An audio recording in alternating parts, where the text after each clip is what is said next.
how about Portland, Oregon, where it looks like a war zone?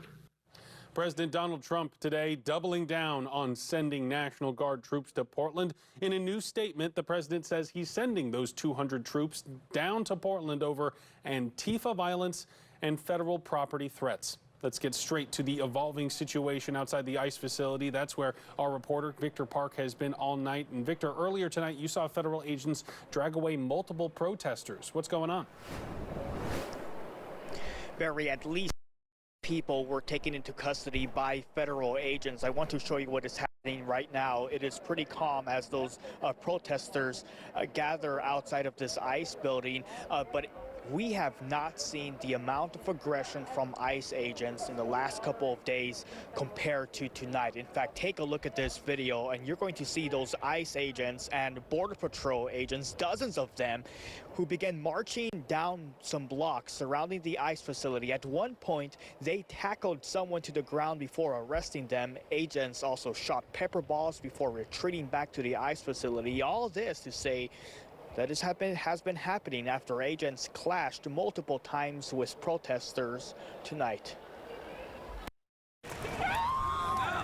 The protest outside the ICE facility in South Portland escalating Tuesday night. Video shows Border Patrol agents clearing the driveway for a vehicle. Those agents then standing face to face with protesters.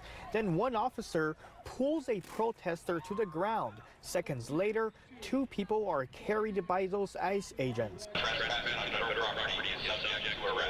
Earlier in the evening, a man stood in the driveway of the ICE facility. Protesters yelled at him to back off, but the man refused, and moments later, agents chased him before backing off.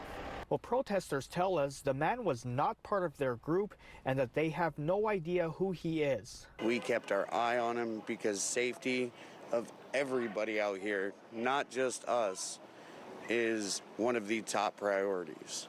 And I just don't want anybody who saw that clip to go ahead and look at that and be like, this is what they're doing, because that's not.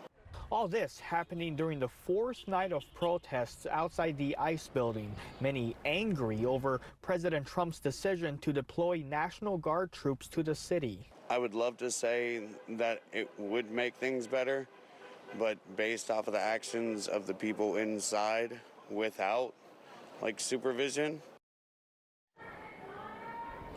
Back out here live, make no mistake, it is peaceful.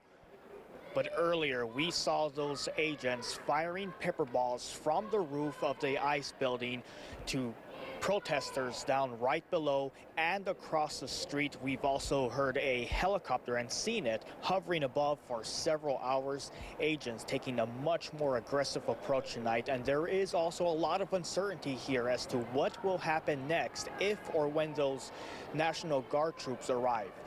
We'll keep you posted here on K2. In the meantime, we are live here in South Portland. I'm Victor Park, K2 News. Astonishing video from South Portland. Victor, thank you. And tonight, President Trump continued to double down on his deployment of National Guard troops.